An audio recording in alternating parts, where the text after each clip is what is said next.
노아 시대에 살 수 있는 길은 방주로 들어가라고 하는 기별을 받는 것입니다. 이스라엘 유대 나라가 멸망할 때에 살 수 있는 길은 산으로 도망하라고 한 것입니다. 그리고 마지막 시대에 하나님의 백성들이 살 수 있는 길은 바벨론에서 나오라는 겁니다.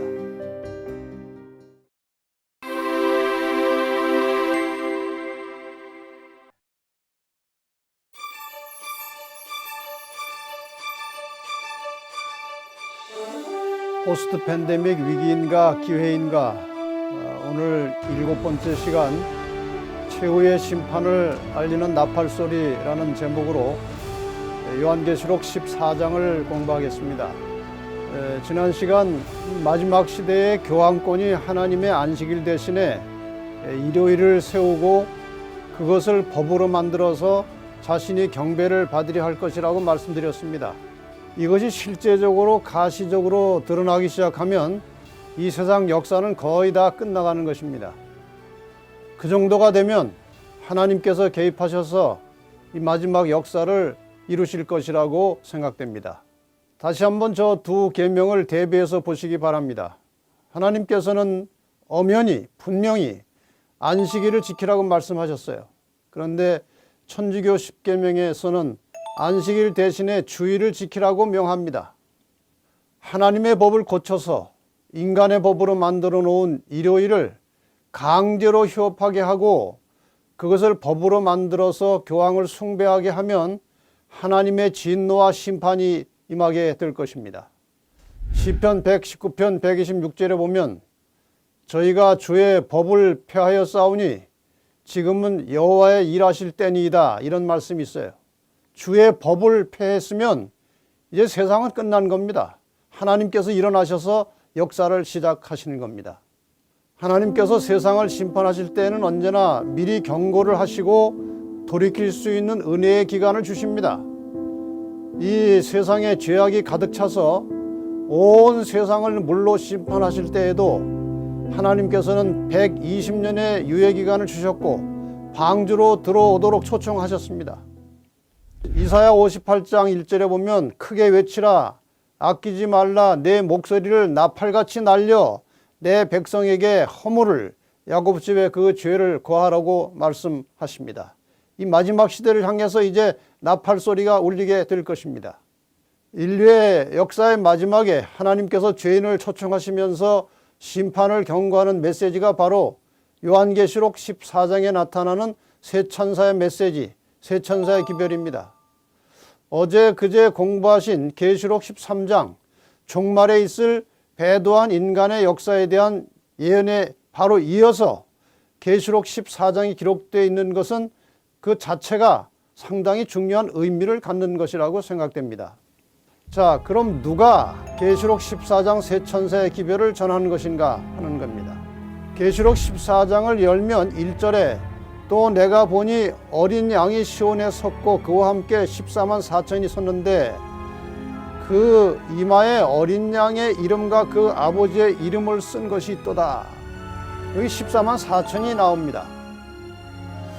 이 14만 4천은 어떤 사람들인가에 대해서 먼저 잠깐 설명을 드리겠습니다. 일단 14만 4천이 구성된 그 산출 근거를 보면 이렇습니다. 계시록 7장 4절에 내가 입맞은 자의 수를 들으니 이스라엘 자손의 각 지파 중에서 입맞은 자들이 14만 4천이니 하나님의 인을 말하는 것입니다. 하나님의 입맞은 자들이 이스라엘 자손 각 지파에서 14만 4천이라고 했으니까 한 지파에서 12,000명씩 나오는 것입니다. 저기 보시는 대로 유다 지파로부터 시작해서 베냐민 지파까지 각 지파에서 12,000명씩 나와서 14만 4천이라는 숫자가 나왔습니다. 자, 그럼 이 계시록 7장과 14장에 언급된 14만 4천이 실제 수인가 상징 수인가 대한 논란은 많이 있습니다. 방금 보신 대로 14만 4천이 나온 산출 근거를 보면 이스라엘의 12지파에서 각각 12,000명씩 나왔는데 육적 이스라엘의 의미는 이미 끝난 이 종말의 시대에 그 지파가 실제일 수가 없습니다. 그러니까 이것은 지파는 상징입니다. 그래서 지파와 함께 언급된 숫자도 상징으로 보는 것이 일반적인 견해입니다. 이 14만 4천에 대한 우리 재림교회 대총의 입장은 이렇게 정리가 되어 있습니다. 12은 12지파에 기초한 고대 이스라엘의 수이다. 그것은 또한 12사도들 위에 세워진 교회의 수이다.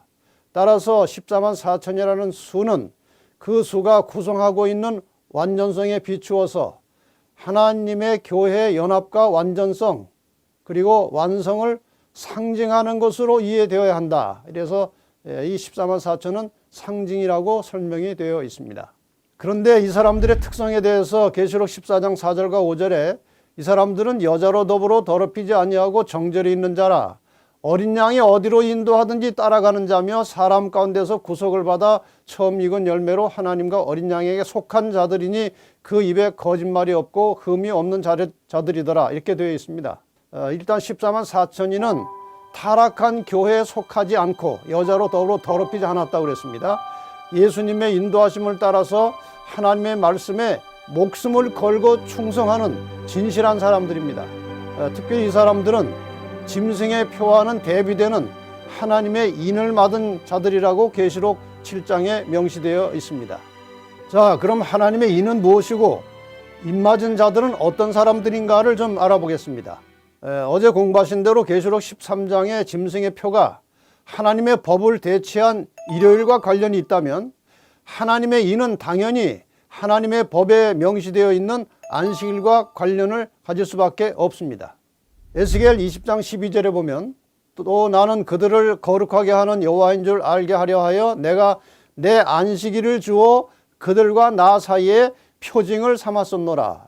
여기에 이 표징이라는 말이 영어 성경에서는 사인이라고 되어 있습니다. 이 사인은 도장과 같은 의미를 갖는 것입니다.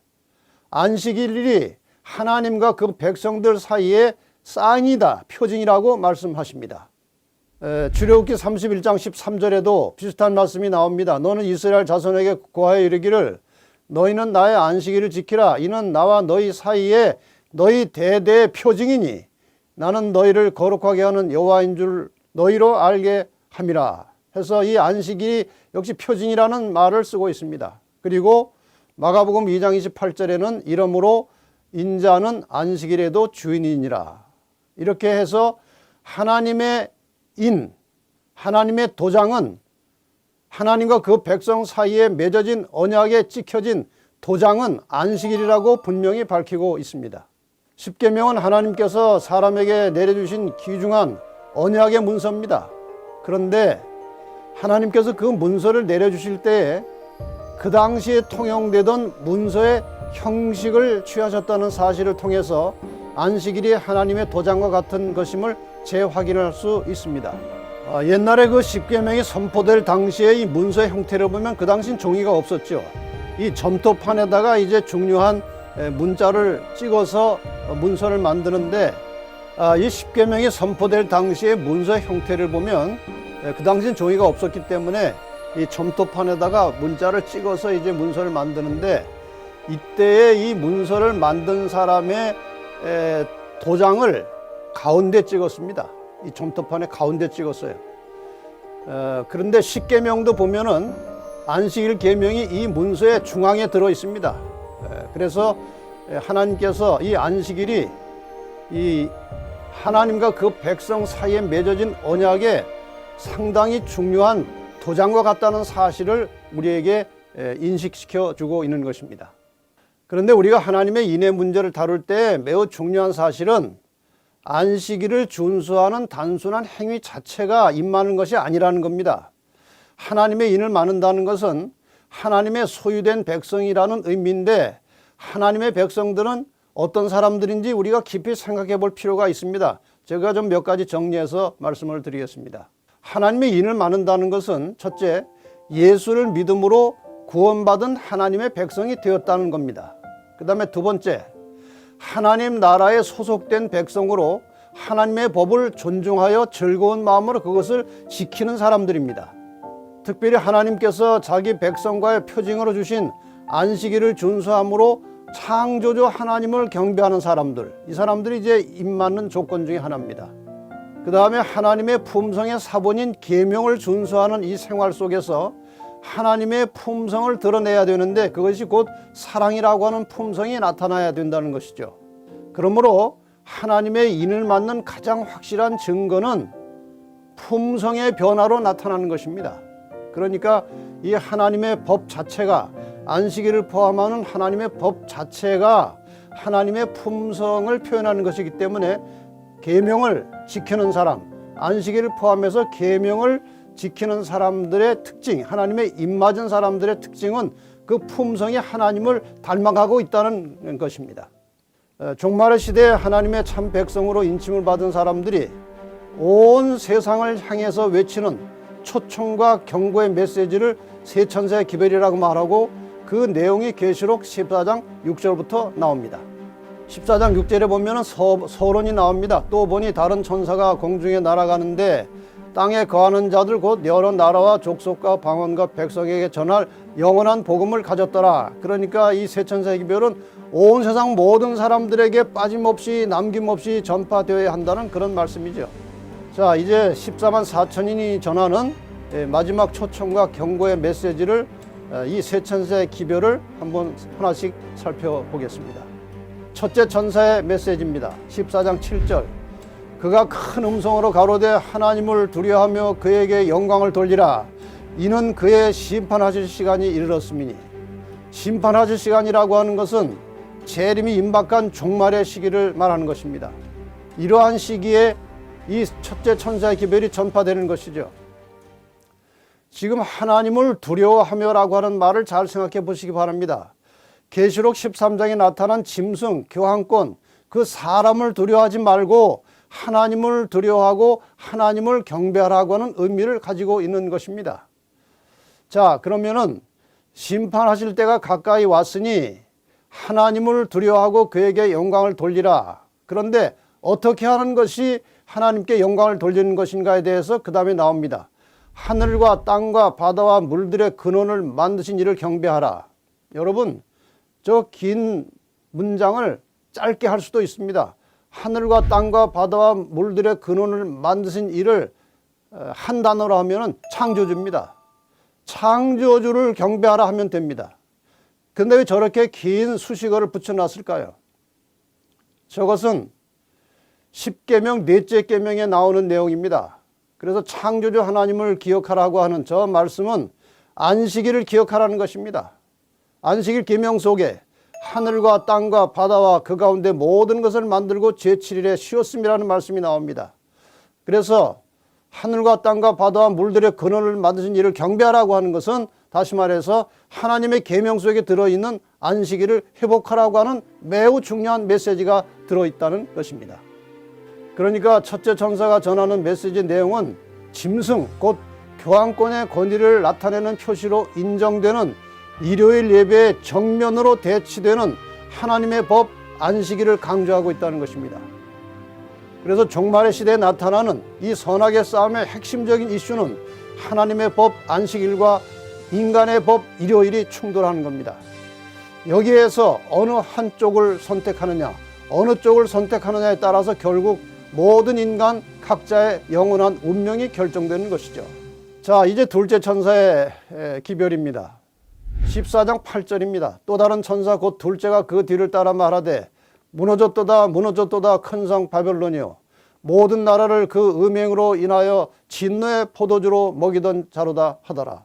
둘째 천사의 메시지는 바벨론이 무너졌다는 것입니다. 자, 이 바벨론이라고 하면 우리가 얼른 떠오르는 것은 바벨탑입니다. 그 당시 노아 홍수 이후에 한 세월이 흐른 다음에 사람들이 탑을 건축했습니다. 하늘에 닿을 수 있는 탑을 건설하는 것은 하나님께 대한 정면 도전입니다.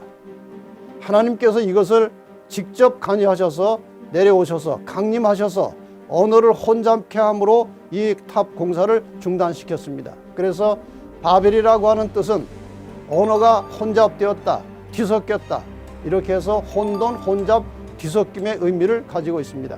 둘째 천사의 기별에서 말하는 이 바벨론은 실제 바벨론이 아니라 영적인 의미에서 바벨론을 가리키고 있습니다. 다시 말해서 성경의 진리나 교리에 이방 종교의 풍습이나 인간적인 이론이 섞여진 혼잡스러운 타락한 기독교를 바벨론이라고 말하는 것입니다. 이것이 영적 바벨론이에요.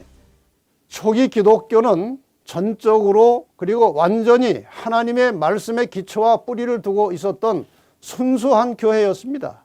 그런데 이 교회가 서기 313년 곤스탄틴 황제가 밀란 칙령을 내리고 박해하던 교회에 자유를 주고 그 다음에 교회가 점점 번영하고 교회가 세속화되고 교회가 정치와 연합하게 되고 그 다음에 이 교회 안에 이교도들이 많이 유입해 들어옴으로써 이 교회가 타락하기 시작했습니다.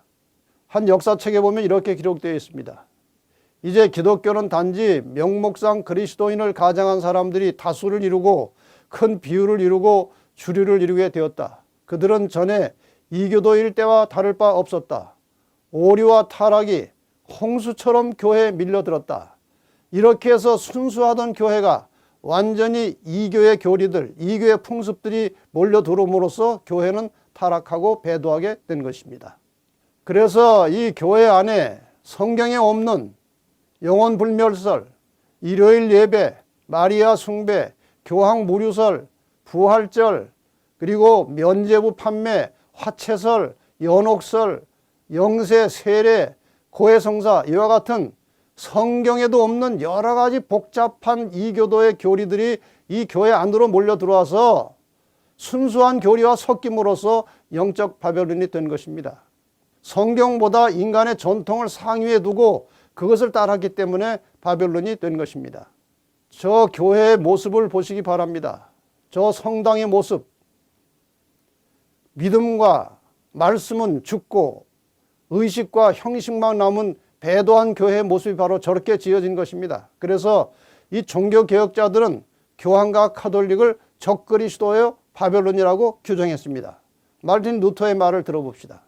바벨론 즉 적그리스도의 나라가 아니면 마치 하나님인 것처럼 교회에 앉아 자신의 교리와 제사로 죄와 멸망의 벌을 증가시키는 죄의 사람, 멸망의 아들이 누구겠는가? 수세기를 통해 이 모든 조건은 교황의 횡포에 의하여 성취되었다. 이렇게 해서 카톨릭이 1차적으로 영적 바벨론이 된 것입니다. 천주교의 오류 잠깐 말씀드렸던 대로 마리아 숭배, 고해성사, 화채설, 미사제도, 연옥설 이런 오류를 가지고 있죠. 개신교가 이제 종교개혁을 일으키면서 신앙의 기본적인 기초를 이렇게 주장했습니다. 오직 성경, 오직 믿음, 오직 예수, 오직 은혜, 하나님께 영광, 이것이 종교개혁의 5가지 정신입니다. 그런데 불행하게도 이 천주교의 오류와 개신교의 신앙의 기초가 공유하고 있는 교리가 있어요. 그것이 주일 예배고 그것이 영혼불멸설이고 그것이 부활절입니다. 저것까지 완전히 개혁을 했어야 되는데 저것을 개혁하지 못했고 저 공유된 교리 때문에 개신교가 서서히 다시 천주교 쪽으로 들어가고 있는 상황에 있는 것입니다. 종교개혁을 통해서 개신교의 역사가 시작되긴 했지만 지속적이고 완전한 개혁이 이루어지지 않았습니다. 그 결과로 아직도 오래전 카톨릭이 만들어 놓은 오류를 가지고 있을 뿐만 아니라 그것을 더 이상 개혁하려고 하지 않기 때문에 아까 말씀드린 대로 다시 카톨릭의 범주 안으로 개신교가 서서히 들어가고 있는 것이 오늘의 현실입니다. 교회도 옛날 성당처럼 얼마나 크게 짓습니까? 말씀과 믿음은 죽고 의식과 형식만 남은 현대교회 모습이 바로 저런 것입니다. 지속적인 개혁을 멈추고 옛 로마 교회의 교권과 부를 추구하는 개신교가 되어버렸습니다. 그래서 이것이 이어서 2차 영적 바벨론이 되었다는 것입니다. 카톨릭이나 개신교 안에도 진리를 올바로 깨달으면 진리대로 살면서 하나님의 충실한 자녀가 되기를 원하는 많은 성도들이 있습니다. 여기에 대한 기록을 한 가지 살펴보겠습니다. 바벨론을 구성하고 있는 교회들 내에 존재하는 영적 암흑과 하나님께로부터의 분리에도 불구하고 그들의 단체 안에는 참된 그리스도인의 큰 무리가 여전히 남아있다. 그들 중에는 이 시대를 위한 특별한 기별을 아직 깨닫지 못한 사람들이 많이 있다. 또한 많은 사람은 그들의 현 상태에 만족하지 아니하고 더욱 밝은 빛을 갈망하고 있다. 그렇습니다. 1차, 2차 바벨론이 되었지만 그 안에 아직도 신실한 하나님의 백성들이 많이 있을 것이고 그들은 이 세 천사의 기별을 듣고 아마도 진리를 찾아 나오게 될 것입니다. 그래서 둘째 천사의 외침은 그 신실한 하나님의 백성들에게 영적 바벨론에서 나오라고 하는 것입니다. 여기에 관해서 계시록 18장 2절에 연속해서 이렇게 기록되어 있습니다. 힘센 음성으로 외쳐 가로되 무너졌도다 무너졌도다 큰 성 바벨론이요 귀신의 처소와 각종 더러운 영에 모이는 곳과 각종 더럽고 가증한 새에 모이는 곳이 되었도다. 18장 4절에 다시 말씀하십니다. 또 내가 들으니 하늘로서 다른 음성이 나서 가로되 내 백성아 거기서 이 영적 바벨론에서 나와 그의 죄에 참여하지 말고 그의 받을 재앙들을 받지 말라고 경고하고 있습니다. 요즘 저희가 운영하는 유튜브 방송을 통해서 이러한 메시지들을 듣고 올바른 진리를 깨닫고 바벨론에서 나오는 분들이 많이 계십니다. 여러 가지 사례들이 있습니다만 우선 한 가지 사례를 잠깐 동영상으로 들어보시겠습니다. 안녕하세요. 저는 어린 시절부터 장로교회를 다녔습니다. 그런데 한 3년 전 다니던 교회 목사님의 설교가 점점 이상해지면서 성경에 맞지 않는다는 생각이 들었어요. 그래서 교회 다니는 것을 중단했습니다. 그러던 중에 작년 연말부터 뭔가 마음이 자꾸만 불안해지고 어려서부터 믿던 하나님을 다시 찾아야겠다는 생각이 문득문득 들기 시작했어요. 그래서 유튜브에 들어가서 한국에서 유명한 목사님들을 찾아서 설교를 많이 들었습니다. 그러다가 목사님들의 설교가 점점 조금씩 정리가 되면서 채널7에서 나오는 김대성 목사님의 설교를 듣게 되었는데 모든 말씀을 성경을 근거로 해서 설교를 하시니까 신뢰심이 생겨서 그때부터 본격적으로 김 목사님 설교만 집중해서 듣기 시작했어요. 아침부터 저녁까지 외출하는 것도 중지하고 말씀만 들었습니다. 말씀을 들으면서 이제 무엇인가 결정을 해야겠다는 생각을 가지고 하나님께 참 진리 교회로 인도해달라고 간절히 기도를 드리는 중에 김 목사님을 만나야 되겠다는, 그래서 상담을 좀 하고 싶은 그런 마음이 들었습니다. 사무실 근처에 2번 답사를 하고 용기를 내서 3번째 사무실에 올라와서 목사님을 만나 상담을 했습니다. 목사님께서는 언제라도 질문이 있으면 연락하라고 하셨지만 저는 이미 마음을 확정하고 왔기 때문에 목사님 그럴 필요 없습니다. 다음 주부터 제가 이 교회에 나오겠습니다 하고 목사님께 말씀드렸어요. 그래서 7월 4일 안식일 첫 주부터 저는 진리 횃불 교회를 출석을 시작했습니다. 그리고 지난 9월 5일에 드디어 침례를 받고 재림교회에 입교하였습니다. 요즘은 너무나 즐겁고 행복한 마음으로 신앙생활을 하고 있습니다. 안식일을 회복하고 나니까 다른 계명들은 지키려고 노력할 필요도 없이 제 생활이 변화가 되더라고요. 그리고 최선을 다해서 전도도 하고 있습니다. 안식일이 그렇게 기다려지고 기쁜 날일 수가 없어요. 교회에 가면 참 행복합니다. 저를 진리교회 남은 교회로 인도해 주신 하나님과 목사님께 진심으로 감사드립니다. 고맙습니다. 자, 저렇게 하나님의 진리의 말씀을 듣고 진리를 따라서 결단을 내리고 나오는 분들이 요즘 이곳저곳에서 일어나고 있습니다. 여러분 이 기별을 들으시고 올바른 판단이 서시면 과감하게 결단하시고 선택하시기를 바랍니다. 셋째 천사의 기별입니다. 좀 깁니다. 14장 9절로 12절. 또 다른 전사고 셋째가 그 뒤를 따라 큰 음성으로 가로되 만일 누구든지 짐승과 그의 우상에게 경배하고 이마에나 손에 표를 받으면, 짐승의 표를 받으면 그도 하나님의 진노의 포도주를 마시리니 그 진노에 섞인 것이 없이 부은 포도주라. 거룩한 천사들 앞과 어린 양 앞에서 불과 요항으로 고난을 받으리니 그 고난의 연기가 세세토록 올라가리로다. 그 다음에 내용은 앞의 내용을 간단하게 다시 반복하고 있습니다. 짐승과 그의 우상에게 경배하고 그 이름의 표를 받는 자는 누구든지 밤낮 쉼을 얻지 못하리라 하더라. 이것이 셋째 천사의 메시지입니다. 셋째 천사의 기별은 계시록 13장의 기별 중에서 짐승의 표, 짐승 경배와 직접 관련을 갖습니다. 짐승의 표를 받는다고 하는 것은 짐승 교황권의 권위로 만들어진 일요일 강제 휴업법에 굴복함으로 교황을 경배의 대상으로 인정하는 것을 말합니다. 셋째천사의 기별은 그 짐승의 표를 받고 그에게 굴복하여 경배하는 자들에 대한 최후의 형벌을 경고하면서 짐승의 권위에 굴복하지 말 것을 요구하고 있습니다. 이 종말의 시대에 지구상에 살아있는 모든 사람들은 주님이 재림하시기 직전에 하나님의 법, 하나님의 계명에 순종할 것인지 아니면 인간의 법에 굴복할 것인지 둘 중에 하나를 선택해야만 하는 결단의 자리에 서게 될 것입니다. 그리고 그 결정이 개인의 영원한 운명을 결정하게 되는 것입니다. 이 세 천사가 전하는 메시지를 요약해서 정리하면 이런 것입니다. 첫째 천사의 메시지는 심판이 가까웠다는 것은 재림의 임박성을 말하는 겁니다. 그 다음에 창조주를 예배하라는 것은 안식일을 회복하라는 것입니다. 이것이 첫째 천사 메시지의 핵심 기별이에요.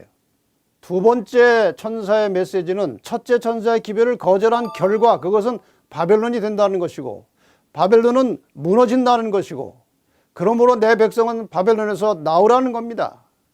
그리고 셋째 천사의 기별은 바벨론에서 나오라고 했음에도 불구하고 나오지 않으면 짐승의 표를 받게 될 것이고 짐승의 표를 받은 자는 영원히 멸망당할 것을 경고하는 것입니다. 이 모든 세 천사의 기별의 결론은 하나님의 계명과 예수 믿음을 지키는 것이라고 나와 있습니다. 여러분, 이 메시지는 인류의 구원을 위해서 하나님께서 세상에 보내시는 최후의 통첩과도 같은 것입니다. 더 이상의 기회는 주어지지 않을 것이 분명합니다. 노아 시대에 살 수 있는 길은 방주로 들어가라고 하는 기별을 받는 것입니다. 침례 요한의 시대에 살 수 있는 길은 회개하라는 겁니다. 이스라엘 유대 나라가 멸망할 때에 살 수 있는 길은 산으로 도망하라고 한 것입니다. 그리고 마지막 시대에 하나님의 백성들이 살 수 있는 길은 바벨론에서 나오라는 겁니다. 이 셋째 천사의 메시지의 결론이기도 하고 또 이 세 천사가 전하는 메시지 전체의 결론이기도 한 아까 잠깐 말씀드렸던 계시록 14장 12절의 말씀을 소개하고 마치겠습니다. 성도들의 인내가 여기 있나니 저희는 하나님의 계명과 예수 믿음을 지키는 자니라. 최후에 승리할 하나님의 백성들은 예수를 믿음으로 구원을 얻은 사람들입니다. 그리고 하나님의 계명에 충실한 사람들입니다. 인내심을 가지고 믿음으로 성령의 능력에 의지하여 하나님 계명에 순종하는 사람들입니다. 이 사람들이 최후에 승리할 하나님의 백성들입니다. 세 천사의 기별은 이제 주님께서 우리를 데리러 오시기 전에 아무도 멸망받기를 원치 않으시는 하나님의 마지막 초청입니다. 마지막 때 사탄이 온 세상 사람들을 미혹해서 짐승의 표를 받게 하려고 하는 이 위험한 시대에 하나님께서 그분의 사랑하는 백성들에게 그 표를 받지 말도록 호소하시는 사랑의 음성입니다. 예언의 말씀을 통해서 미리 이런 말씀을 주시는 하나님께 감사하면서 이 중요하고 위급한 소식을 다른 사람들에게도 전하시기 바랍니다. 주님께 대한 믿음을 가지고 그분의 계명을 지키는 성도들을 데리러 주님께서 곧 오실 것입니다. 준비하고 깨어서 그분을 기다리다가 맞이하시기를 바랍니다.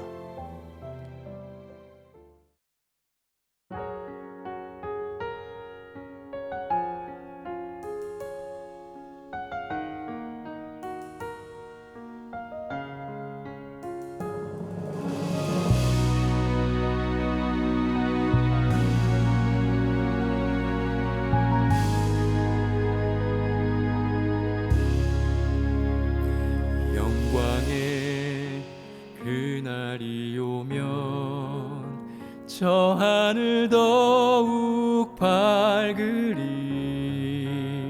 새 천사 공중에 힘차게 날아가는 그날부터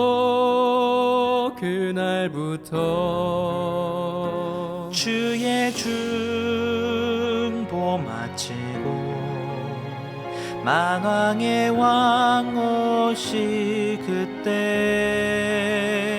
그때까지 새 천사여 날개를 펼쳐라. 영광의 그날이 오면 온 세상 더욱 빛나리. 영원한 복음이 담대히 외쳐지는 그날부터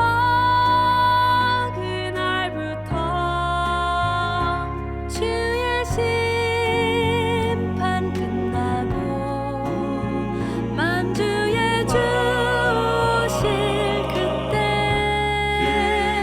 그때까지 성도여 복음을 전하라. 새 천사여 날개를 펼쳐라. 이 하늘에서 저 하늘로 새 천사여 날개를 펼쳐라. 기별 속히 전하라.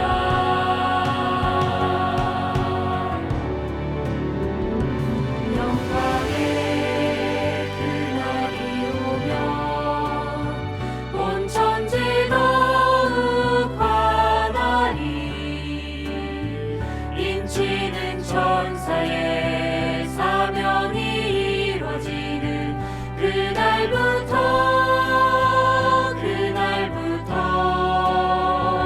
주의 백성 구하러 영광의 왕 오실 그때까지 남은 자여 복음을 전하라. 남은 자여 창조주 전하라. 이 나라에서 저 나라로 남은 자여 창조주 전하라. 기별 속히 전하라. 남은 자여 창조주 전하라. 이 나라에서 저 나라로 남은 자여 창조주 전하라. 기별 속히 전하라. 기별 속히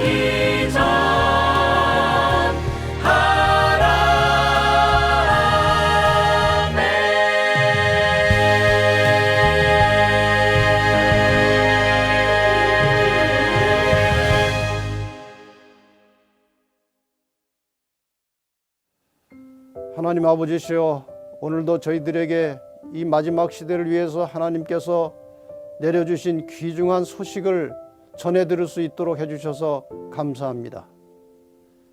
새 천사가 전하는 이 마지막 메시지는 죄인들을 구원하시는 하나님의 최후의 초청이고 또한 경고의 기별입니다. 오늘 이 말씀을 들은 모든 성도들이 이 기별을 잘 받아들이게 하여 주시고 올바른 선택을 할 수 있도록 축복하여 주시옵소서. 마지막 시대에 하나님께서 그 백성들을 불러내시는 이 기별을 선택하는 자들에게 핍박과 고난이 있을지 모릅니다. 그러나 끝까지 믿음으로 인내하면 승리할 것을 보장해 주셔서 감사합니다. 성도들의 인내가 여기 있나니 저희는 하나님의 계명과 예수 믿음을 지키는 자니라. 이 말씀 가슴속에 새기게 하여 주시고 이 마지막 시대에 성령의 능력을 통해서 믿음으로 승리하고 하나님 말씀에 충성을 다하는 성도들이 되게 하여 주시기를 예수 그리스도의 이름으로 간절히 기도하옵나이다. 아멘. 다니엘 요한계시록 성경 연구에 참여하신 모든 분들을 환영합니다. 더 깊은 연구를 원하시는 분들을 위하여 성경 연구 책자를 보내드리니 아래 전화번호나 이메일로 연락해 주시기 바랍니다.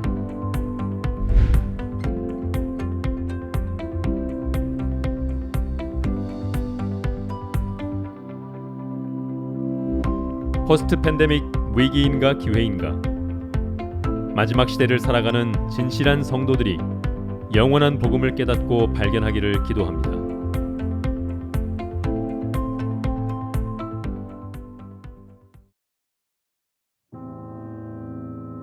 우리는 밤 12시가 될 때까지 주님을 기다렸다. 그러나 그날은 그대로 지나갔고 우리의 실망만이 확실해졌다. 이전에 한 번도 경험치 못했던 서러움이 전신에 몰려왔다. 이 지상의 친구들을 모두 잃는다 해도 이렇게 서러울 수는 없었을 것이다. 우리는 동이 틀 때까지 울고 또 울었다.